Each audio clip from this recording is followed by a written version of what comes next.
Magic সার কি? এটা কিভাবে প্রয়োগ করতে হয়? এতে কি কি উপাদান রয়েছে? কিভাবে ব্যবহার করতে হয়? কতদিন পর পর ব্যবহার করতে হয়? ম্যাজিক সার কেন ব্যবহার করব? এত এত এত বেশি প্রশ্ন এসেছে, ভাবলাম আজকে এই প্রশ্নের উত্তর দেয়া খুবই জরুরি। ম্যাজিক সারে আসলেই কি সেই শক্তি, সেই সামর্থ্য আছে যা গাছে ফল আনতে সাহায্য করে? হ্যালো এভরিওয়ান, আসসালামু আলাইকুম। কেমন আছেন আপনারা সবাই? আলহামদুলিল্লাহ, আমি তো অনেক ভালো আছি। আর আজ আমি আপনাদের প্রশ্ন থেকে যে একটি কমন প্রশ্ন পেয়েছি, যে প্রশ্নটি আপনারা কম করে হলেও 100 লোক করেছেন, যে আপু আপনার চ্যানেলে ম্যাজিক সার শুনতে শুনতে তো আমরা একেবারে কান ঝালাপালা হয়ে যাচ্ছে। যেহেতু সামার চলে এসেছে আর আপনার গার্ডেনের সফলতা আমরা দেখেছি, অনেকে আমাকে আবার সফল গার্ডেনারও বলেছে। সবাইকে অসংখ্য ধন্যবাদ মনের মণিকোঠা থেকে।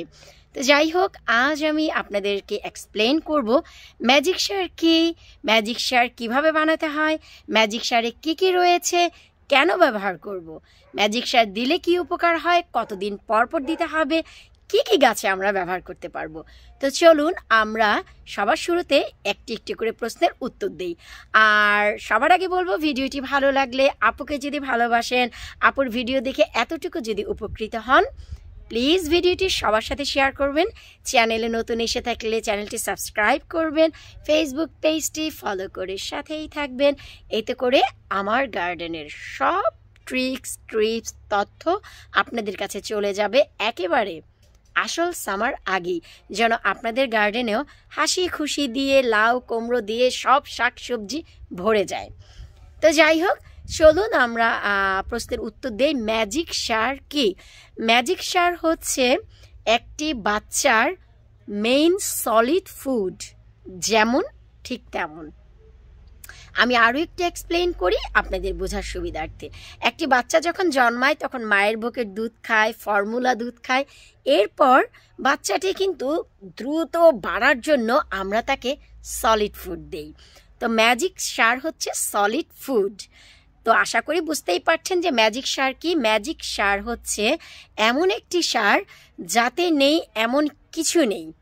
কারণ আমরা যখন মায়ের বুকে দুধ খাই একটি সার্টেন এইজ, ফর্মুলা খাই একটি সার্টেন এইজ, কিন্তু মৃত্যুর আগ পর্যন্ত আমরা কিন্তু সলিড ফুড খাই, যাতে রয়েছে প্রচুর পরিমাণে carbohydrate, minerals, vitamins, protein, everything আমাদের বাঁচার জন্য সব দরকার। তো ম্যাজিক সার গাছের জন্য ঠিক তাই একটি সলিড ফুড। আচ্ছা, এখন আপনাদের প্রশ্ন যে ম্যাজিক সারে কি কি রয়েছে।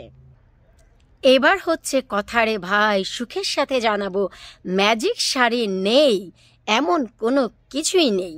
ম্যাজিক সারে রয়েছে nitrogen, nutrition, zinc, iron, copper, সাথে আছে ম্যাগনেসিয়াম। আর কি কি আছে নিশ্চয়ই আপনাদের মনে আছে, যার একটি ডিটেলস ভিডিও আমি আপনাদের সাথে শেয়ার করেছি, যেখানে রয়েছে nitrogen, phosphorus, potassium, magnesium, iron, এমনকি জিঙ্ক, যা আমাদের গাছের সব কিছুকে পাল্টে দেয়। মোস্ট ইম্পর্টেন্ট যে এলিমেন্ট রয়েছে তা হচ্ছে ডাইলেটেড ফার্মেন্টেশন, যা গাছের একেবারে রুট থেকে আপনার গাছকে পরিচিতি দিবে। একটি বাচ্চা যখন নতুন স্কুলে যায় তখন কিন্তু সে সেটেল হতে পারে না, তখন কিন্তু টিচাররা মা বা বাবাকে 1-2 সপ্তাহ বাচ্চার সাথে স্কুলেই বসায়।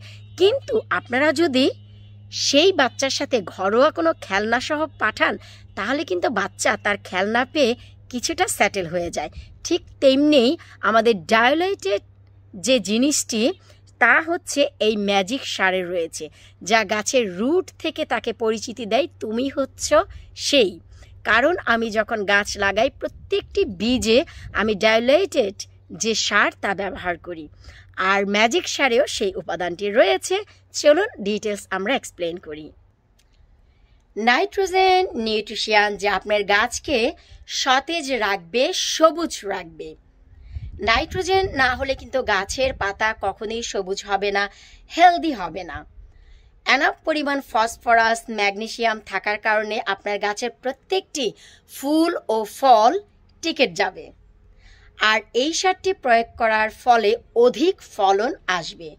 আর ওই যে বললাম যে ডাইলাইটেড ফার্মেন্টেশন থাকে এতে, যার কারণে এই গাছটি যখনই এই সার পায় তখন এর পরিচিতি রিমাইন্ড করে যে আমি হচ্ছি একটি গাছ, আমাকে পাতা দিতে হবে, এরপর ফল দিতে হবে ধাপে ধাপে।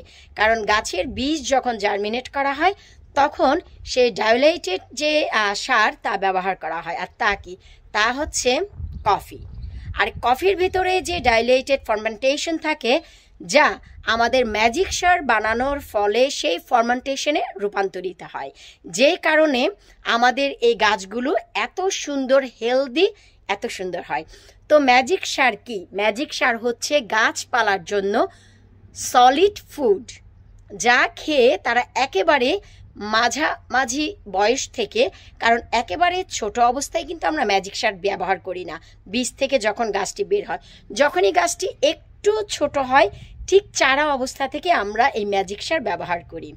সো তখন থেকে এরা জানে, তখন থেকে এন্ড সামার পর্যন্ত তাদেরকে এই ম্যাজিক সার খেতে হবে আর ফলমূল দিতে হবে। তো ম্যাজিক সার হচ্ছে গাছের সলিড ফুড।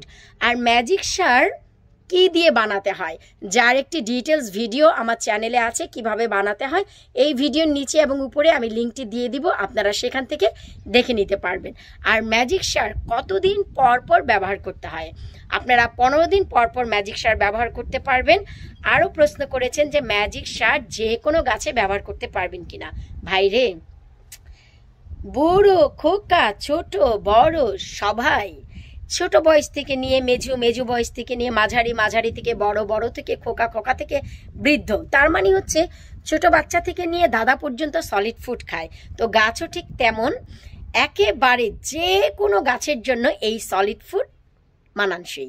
লাউ গাছ থেকে শুরু করে, কুমড়ো গাছ থেকে শুরু করে, টমেটো, সিম, ভেন্ডি, ঢ্যাঁড়স, করলা, বেগুন, এনিথিং আপনারাই ম্যাজিক সার ব্যবহার করতে পারবেন। কতদিন পর পর ব্যবহার করবেন? 15 দিন পর পর ব্যবহার করবেন। এতে কি রয়েছে? এতে রয়েছে nitrogen, nutrition, magnesium, potassium, zinc, iron. কি নেই? ফার্মেন্টেশন কি নেই? এতে সব আছে। তো এই যে নাইট্রোজেন এবং নিউট্রিশন, যার কারণে আপনার গাছের পাতার কালারটি একুরেট থাকবে এবং খুবই সতেজ থাকবে। আর আপনাদের যে আয়রন, জিঙ্ক, যার কারণে একেবারে রুট আপনার স্ট্রং থাকবে, যা বট গাছের উপরে ছায়া দেয়, বট গাছের নিচে শিকড়টি স্ট্রং থাকে বলে, কারণ এটি হচ্ছে মেন রুট যাকে শক্ত রাখে, আয়রন এবং জিঙ্ক। এরপর রয়েছে ম্যাগনেসিয়াম, পটাশিয়াম, ফসফরাস, যা আপনার গাছে অধিক থেকে অধিকতর ফল দিতে সহায়ক করে। তো এবার বলুন যে ম্যাজিক সার কি? ম্যাজিক সার কিভাবে বানাতে হয়, কতদিন পর পর ব্যবহার করতে হয়, কেন ব্যবহার করব? অধিক ফলের জন্য রে ভাই ব্যবহার করবেন। কেন আবার করবেন মানে? তো এখন নিশ্চয়ই আপনারা আপনাদের প্রশ্নের উত্তর পেয়ে গেছেন যে কেন ব্যবহার করলেন। দেখলেন তো, এই ম্যাজিক সার দিয়ে আমার এই যে করলা গাছে অধিক করলা এসেছে, চমৎকার করলা। লাউ গাছে লাউ এসেছে, জুন মাস থেকেই খাচ্ছি। সব সবজি আমি ঠিক এপ্রিল মাস থেকেই খাচ্ছি। বাম্পার ধনিয়া পাতার ফলন হচ্ছে আমার এই ম্যাজিক সার দিয়ে, কলার খোসা সার দিয়ে। সিম গাছে সিম চলে এসেছে, ধুন্দুল গাছে বাঁচ হয়ে ধুন্দুলের ফুল এসেছে, কুমড়ো গাছে কুমড়ো এসেছে, চাইনিজ লাউ গাছে চাইনিজ লাউ এসেছে। আর কি চাই রে ভাই? একটি মায়ের পেটে সব সন্তান কি সমমান থাকে? সবাইকে হেলদি ফুলদি থাকে? কিছু কিছু গাছ আছে যত খাদ্য দেন, যত কীটনাশকই দেন, ঠিক হবে না। ওদের ঘাট ধরেও যদি আপনারা নামিয়ে দেন, ঠিক হবে না। কারণ কিছু কিছু বীজের প্রবলেম থাকে, যার কারণে সেই গাছটি কখনোই হেলদি হয় না। তো একটি গাছের জন্য আপনারা সবগুলো গাছকে কখনোই নিয়ন্ত্রণ করতে পারবেন না, কখনোই বিচার করতে পারবেন না। তো আশা রাখছি আজকের এই ভিডিও, ডিটেলস ভিডিও আপনাদের উপকারে আসবে। প্লিজ আশা রাখছি এই ভিডিওটি আপনারা সবার সাথে শেয়ার করবেন, যেন সবাই জানতে পারে ম্যাজিক সার কি, ম্যাজিক সার কিভাবে বানাতে হয়, কতদিন পর পর দিতে হয়, কেন দিব, কি কি আছে এর ভিতর, এটি দিলে গাছের কি হয়। আমার পিছনে যে সবুজ, এটি দেখার পর নিশ্চয়ই আর কিছু আপনাদের বলার নেই। কেন দিবেন? সামনে পেছনে যেদিকেই তাকান এই ম্যাজিক সারের ফলে আমার গাছের যে সফলতা, শুকরে আলহামদুলিল্লাহ এমন সফলতা খুবই কম দেখা যায়। কারণ ম্যাজিক সারটি আমি বানানোর পর আমার গাছে যে সফলতা আমি পেয়েছি তা অন্যান্য কোনো কিছুতেই আমি পাইনি। ম্যাজিক সার এমন একটি সার যা প্রয়োগ করার কারণে গাছ হেলদি আছে, সবুজ আছে, গাছের পাতাগুলো খুবই চমৎকার আছে। আর যেহেতু এখন সামার টাইম, কীটনাশক যদি একটু লেট হয়ে যায় তবেই কিন্তু মাছি ঘোরাঘুরি করে। ওই যে দেখুন ভিডিও করছি আর ধুন্দুল গাছের পেছনেই ওই যে দেখুন মাছি উঠছে। তো কয়জনকে আপনারা আটকাবেন? তারপরেও ম্যাজিক সার দিয়ে যান, আপনারা বাম্পার ফলন নেন। আর ম্যাজিক কীটনাশক তো আছেই, পার্ট 1 পার্ট 2 এই ভিডিওর নিচে লিঙ্কটি পেয়ে যাবেন। এই তিনটিকে মিলিয়ে আপনারা হ্যাট্রিক করেন এই সামারে। আশা রাখছি আজকের এই ভিডিওটি আপনাদের ভালো লাগবে। আপনাদের ভালো লাগাই হচ্ছে আমার কাম্য। নতুন কিছু জানার ইচ্ছে থাকলে প্লিজ ভিডিও নিচে কমেন্ট করবেন। অবশ্যই আমি ঠিক এভাবে সময় বের করে আপনাদের প্রশ্নগুলো ডিটেলস উত্তর দেব। আল্লাহ হাফিজ।